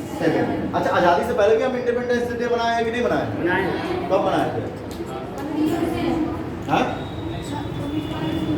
आजादी से पहले भी हमने इंडिपेंडेंस डे मनाया है, 19 नवंबर हर साल मनाया है। कब से पहला बार मनाया था बताओ, 19 नवंबर 26 हाँ 1930 वो पहला इंडिपेंडेंस डे नहीं था, अनाउंसमेंट किया गया था। हाँ सॉरी 26 जनवरी 1930 पहला ही अनाउंसमेंट हुआ था 31 ऑफ 1929 Yes, sir. है ना, कि उस दिन हमने रावी नदी पे झंडा फहराया और कहा कि हर साल 26 तारीख को हम इंडिपेंडेंस डे मनाएंगे। उसी का रेलिवेंस हमारा बना रहे क्योंकि हमारा देश तो 15 अगस्त को आज़ाद हो गया, तो वो 26 जनवरी का जो हर साल हम मनाते थे उसका रेलिवेंस कम ना हो, इस वजह से हमने क्या किया कि अपना गणतंत्र दिवस उसी दिन लॉन्च कर दिया। और वो पहला दिन था 26 जनवरी 1930 जब गांधी जी ने प्लेज किया, यानी प्रार्थना दिलाया, सबको शपथ दिलाया था। और वो शपथ को लिखने वाले भी गांधी जी थे और उसको ट्रांसलेट किया गया पूरे भारत के हर लोकल लैंग्वेज, और सब लोगों ने उस दिन पहला बार पढ़ा था।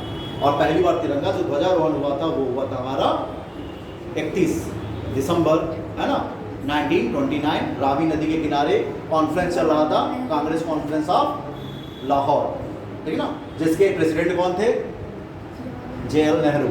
उसके बैक जस्ट आओगे 1928 में कौन है, तो 1928 में आपके कौन है, उनके पिताजी मोतीलाल नेहरू है ना।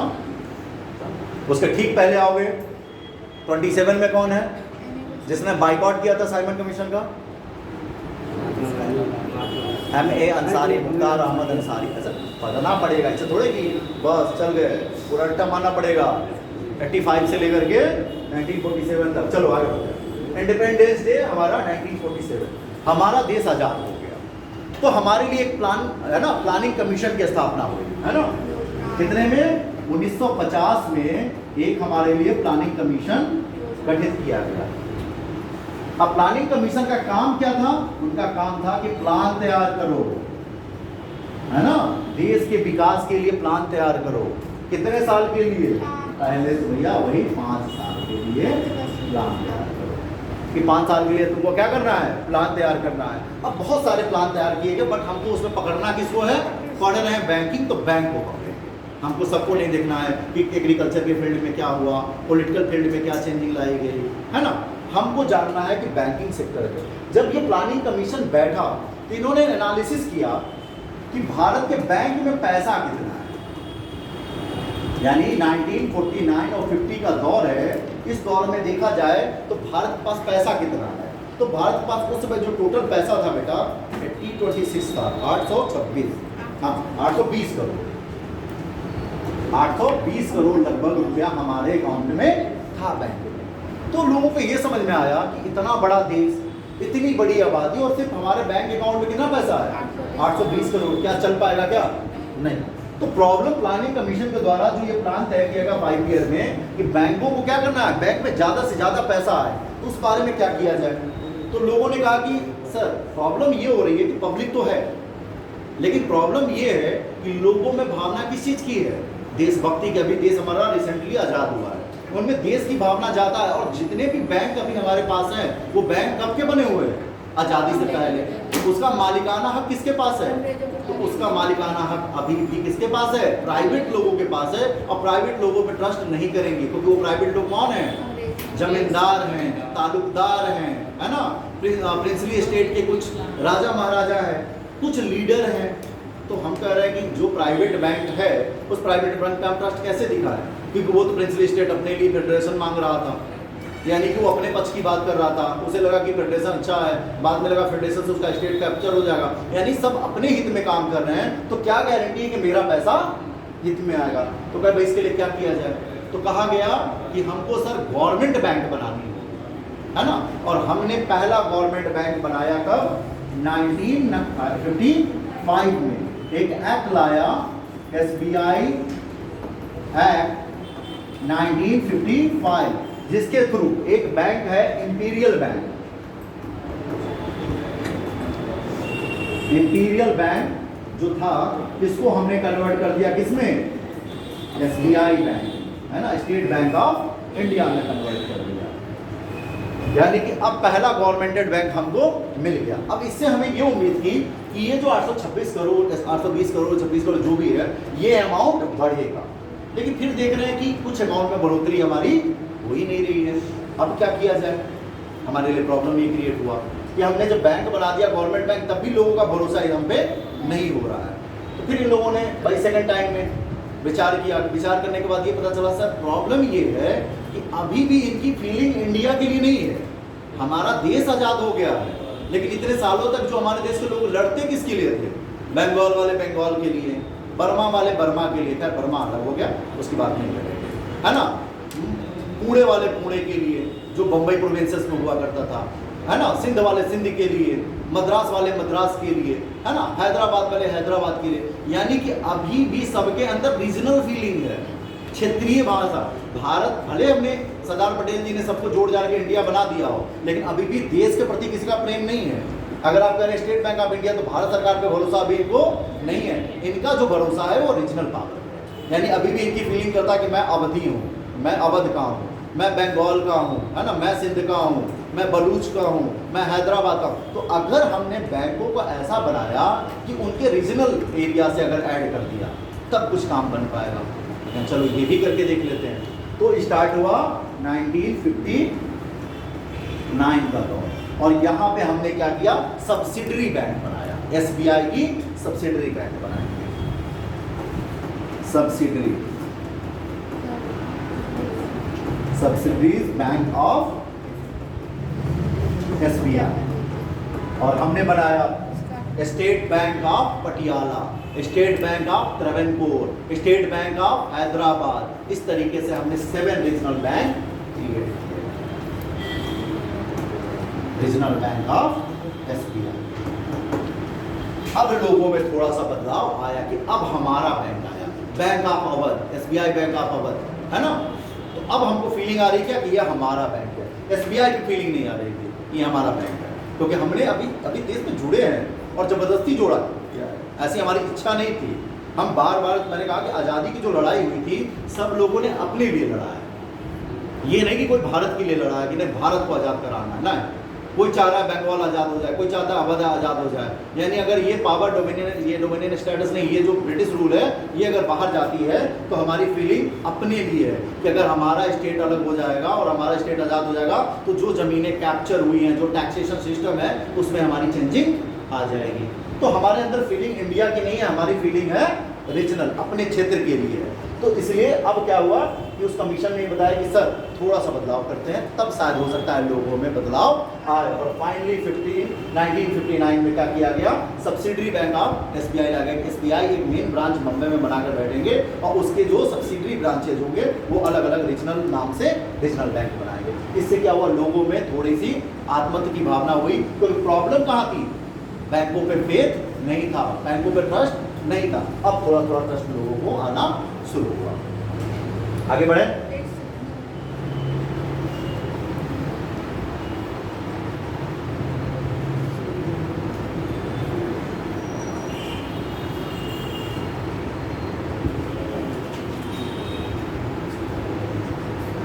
आज का टॉपिक बैंकिंग कम बहुत ही ज्यादा है।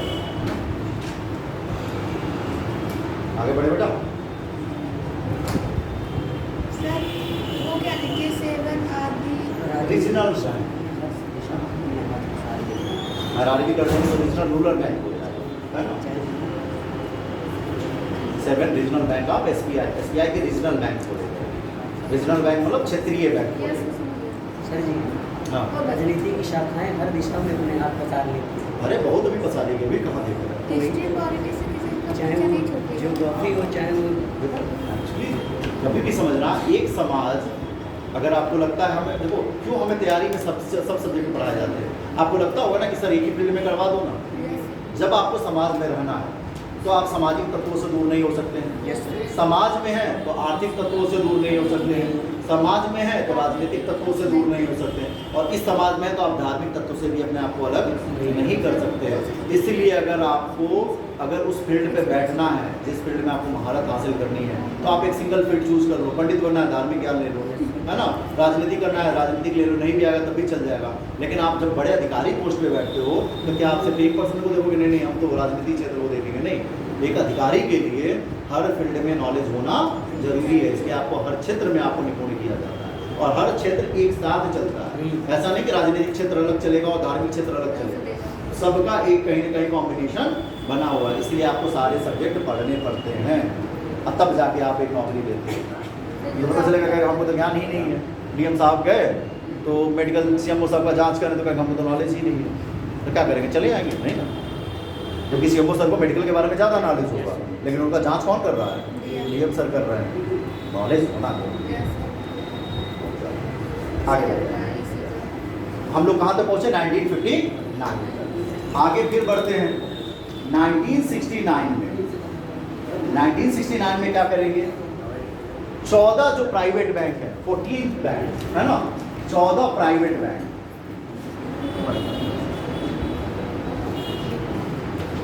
जिनकी जो नेट डिमांड लाइबिलिटी है, एनडीटीएल मैंने बताया था, जिसकी जो लाभ मतलब पैसा जिसके पास लगभग कितना हो गया है, 50 करोड़ रुपया से उनके पास एनडीटीएल हो चुका है।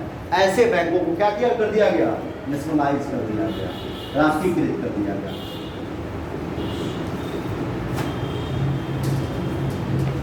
ठीक है ना। 1955 में एसबीआई को बनाया, उसके बाद 1955 में हो गया एसबीआई बना, 1959 में सब्सिडरी बैंक ऑफ एसबीआई लेके आए, और हमने 1969 में क्या किया है कि 50 है ना 14 बैंक जिनकी जो आय है ना, जिसमें एनडीटीएल जो है नेट डिमांड टाइम लायबिलिटी जो है वो 50 करोड़ से अधिक है, उसको हमने क्या कर दिया, नेशनलाइज कर दिया, राष्ट्रीयकृत कर दिया।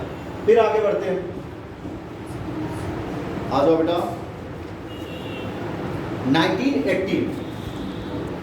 1980 6 और बैंकों है ना, 6 और प्राइवेट बैंकों को जिसका एनडीटीएल कितना है 200 करोड़, उसको भी हमने पकड़ के क्या बना दिया, नेशनल बैंक, नेशनलाइज्ड। यानी कि 1980 के दौर तक आते आते हमने क्या देखा कि बैंकिंग सेक्टर में दबदबा किसका हो चुका है, गवर्नमेंट का, है ना। है ना, कंट्रोल किसके हाथ में आ चुका है? 1980 आते आते कंट्रोल किसके हाथ में आ गया है? गवर्नमेंट ऑफ इंडिया का। यानी कि लगभग कितने 20 बैंक जो है वो क्या हो गया? नेशनलाइज हो गए। जो बड़े 20 बैंक थे उनको हमने क्या कर दिया? नेशनलाइज कर दिया। अब बैंक पे कमांड किसका है? गवर्नमेंट ऑफ इंडिया का।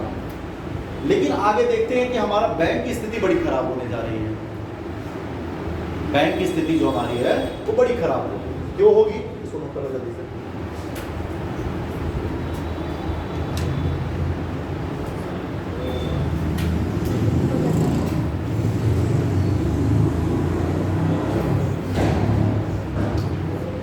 उन्नीस सौ 91 आते आते 1991 है ना, ये स्थिति 1991 आते आते हमारे पास टोटल नेशनल बैंक कितने हैं बेटा? 20 है ना। 20 बैंकों की कंडीशन हमारी क्या हो चुकी है? 20 में से 14 बैंक हमारा दिवालिया घोषित हो चुका है, बैंक करप्ट हो चुका है, खुद ही बैंक करप्ट हो चुका है। अब क्यों ऐसा हुआ? हमने तो बैंकों को बनाया था कि लोगों का विश्वास हम पे आए। अब यहाँ पे बैंक ही बैंक करप्ट हो जा रहा है, यानी बैंक दिवालिया घोषित हो जा रहा है। इसका मतलब कहीं ना कहीं अब तो दिक्कत होने वाली है। अब ऐसा हो क्या रहा है? तो जो बैंकों के हेड है वो कौन है? पॉलिटिशियंस, जिनको ये नहीं पता कि बैंकिंग का भी नहीं पता, वो क्या कर रहे हैं? बैंक को चला रहे हैं। जिनको कॉमर्स का नॉलेज ही नहीं और बैंक के हेड बने हुए हैं। बैंक कैसे काम करती है पता ही नहीं। अब उनको पता चला जरूरत है चुनाव के लिए पैसा, तो बैंक से पैसा ले रहे हैं। अब बैंक वाला मैनेजर नहीं देगा तो हड़का के पैसा ले लेंगे। करप्शन ज्यादा चलने लगा।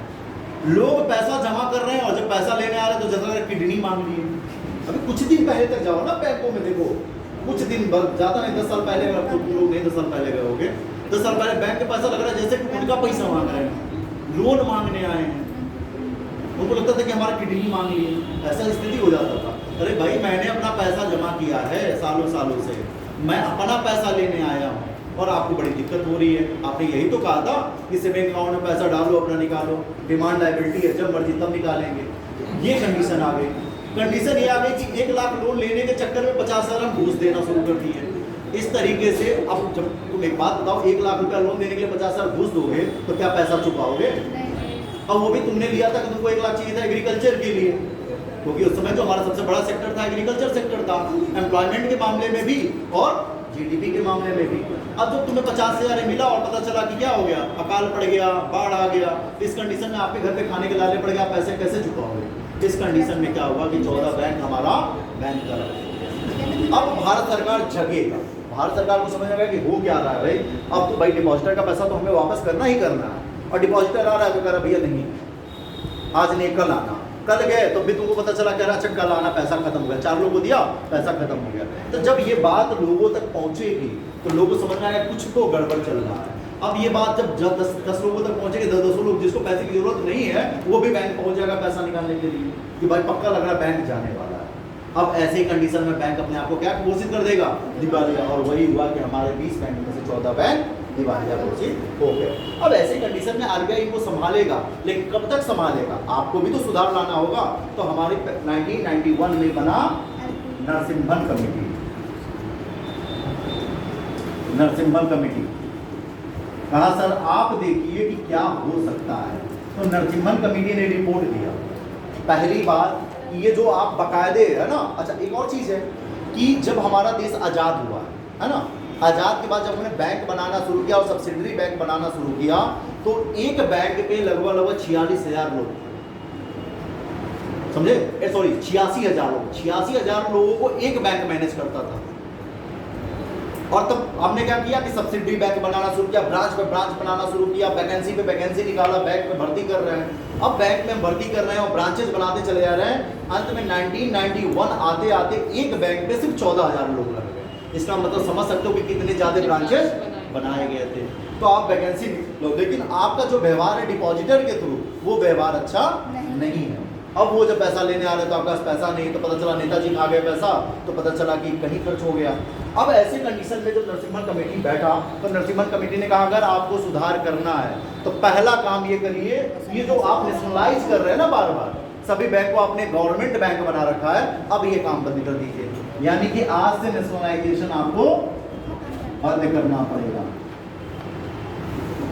नेशनलाइजेशन जो आप बैंक का कर रहे हैं वो तो पहले बंद करिए। सेकेंडरी जो ये ब्रांच पे ब्रांच बनाए जा रहे हैं, एक ब्रांच आप पहले स्टेबल नहीं कर रहे हैं और दूसरा ब्रांच बना दे रहे हैं, और ऐसे ऐसे जगह ब्रांच बना दिए जहाँ पे कोई कस्टमर ही नहीं है। अब तो जाकर बुंदेलखंड के एकदम रेहाड़ एरिया में जाकर खोल दोगे बैंक का, क्या मतलब है भाई? कोई मतलब है? नहीं मतलब है। लेकिन आपकी लागत तो लग रही है, पैसे खर्च हो रहा है। पैसा किसका खर्च होगा? जब भी ब्रांच बनेगा तो बैंक का पैसा खर्च होगा। तो ये जो आप ब्रांचेज बना रहे हैं, सब्सिडरी ब्रांच, इसको बंद करिए। सब्सिडरी ब्रांच या जो भी ब्रांच बना रहे हैं, है ना, इस ब्रांच को भी आप बंद करिए। अभी पहले जो आपके पास है उसी को आप क्या करिए, काम करिए। ये जो लगातार आप वैकेंसी निकाल रहे हैं, वैकेंसी निकालने का मतलब पैसा भी तो देना पड़ रहा है उनको, उस पैसे को आप कम करिएगा। यानी जो आपने रिक्वायरमेंट आपने निकाला है ना, उसको आप क्या करिए, वैकेंसीज को आप ब्रेक करिए। अब से कोई नई वैकेंसी नहीं निकलेगी। और सबसे इंपॉर्टेंट काम है, ये जितने लीडर को आपने हेड बना रखा है ना, सबको हटाइए। लीडर हेड नहीं होना चाहिए। हेड कौन होगा? प्रोफेशनल हेड चाहिए। लीडर के जगह हमें क्या चाहिए? प्रोफेशनल हेड चाहिए। हेड मतलब समझ रहे हो? बैंक का हेड कौन होता है? Bank manager. अब बैंक मैनेजर बैठे हुए थे लीडर लोग, अपने ही घर में झोली भर रहे थे। अब उसी रीजन से अभी आपको एक बात समझ में आएगा, जब हम बैंकिंग में अभी कल तो मेरा बड़ा लंबा समय मिलेगा, उसमें पूरा क्लियर करूंगा कि आपको एक बात समझ में आएगी कि एक बात बताओ, टाटा जी के पास इतना पैसा है तो बैंक नहीं खोल सकते हैं? अंबानी जी के पास इतना पैसा है तो बैंक नहीं खोल सकते हैं? क्या बैंक बनाने की जो क्राइटेरिया, उस क्राइटेरिया को फुलफिल नहीं करेंगे? क्योंकि दो ही क्राइटेरिया है बैंक बनाने का, एक तो 10 साल का एक्सपीरियंस होना चाहिए फाइनेंस में, दूसरा आपका उसी में है डिपॉजिटर के हित में काम करना, और तीसरा आपके पास मिनिमम 5 करोड़ रुपए होने चाहिए। लिखित के लिए लेकिन लगभग 500 करोड़ रुपए मिनिमम चाहिए। क्या है कि नहीं है? लेकिन फिर भी बैंक उनको अप्रूवल क्यों नहीं देती है? टाटा साहब ने अप्लाई भी किया था, क्यों अप्रूवल नहीं दिया? उन्हें पता है कि ये डिपॉजिटर के हित में काम नहीं करेगा, जरूरत पड़ेगा तो उस बैंक का इस्तेमाल अपने तरीके से करेगा, तो उनका रिजेक्ट कर दिया। तो वही चीज़ है कि जो लीडर बैठे हुए हैं ना, बैठ करके हेड कुर्सी पे, उनको तुम हटा दो, इनको मत लाओ। इनको जब तुम हटाओगे तो कहीं ना कहीं तुम में सुधार आएगी। और सबसे ज़्यादा इंपॉर्टेंट है, आपको जो काम करना है वो कस्टमर के हित में काम करना है ना। कस्टमर सर्विस पे ध्यान दो, कस्टमर सर्विसेज पे ध्यान दो। कस्टमर आता है तो तुम्हारा मुंह ऐसे बन जाता है जैसे किडनी मांग चल रहा है। तुम्हें खुश होना चाहिए कि कस्टमर तुम्हारे पास आ रहे हैं। अब आजकल बैंक वाले खुश रहते हैं, देखो एटीएम दे देते, कहाँ बार बार हो जाते हो, एटीएम ले जाओ आराम से निकाल लेना पैसा, होता है ना। आज बढ़िया से ट्रीट करते हैं, क्यों? क्योंकि आपके सरकारी बैंक के पैरेलल बैठा हुआ है प्राइवेट बैंक। अब प्राइवेट बैंक में आपको ऐसे फैसिलिटी मिलता है जैसे 5 स्टार होटल में आ गए। सर कॉफ़ी लेंगे क्या? कोल्ड ड्रिंक ले, अच्छे कस्टमर हो, अगर आप उनके जेन्युइन कस्टमर हो तो बढ़िया से आपका सेवा सत्कार कोल्ड ड्रिंक जब पिलाते हैं तो भाई ज़रूरी है। तो कहीं कहीं प्राइवेटाइजेशन भी ज़रूरी है, लेकिन ऐसा नहीं कि प्राइवेटाइजेशन के चक्कर में पूरा गवर्नमेंट सेक्टर को ही पूरा हो, इसके भी पक्षधर में नहीं, ठीक ना। चलो आज ठीक है ना। 19 हाँ वैकेंसीज के पहले सब्सिडरी ब्रांचेज जो बना रहे थे, ये रिक्वायरमेंट होता है ना, वैकेंसी जो निकाली जाती है शॉर्ट फॉर्म में आ रही, इसी लिख दिया हूँ रिक्वायरमेंट।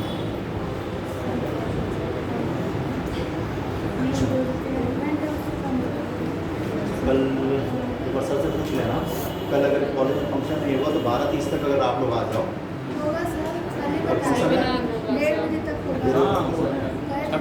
ठीक है, सैटरडे को फंक्शन नहीं है ना, तो सैटरडे को 12:30 तक आप लोग आ जाओ।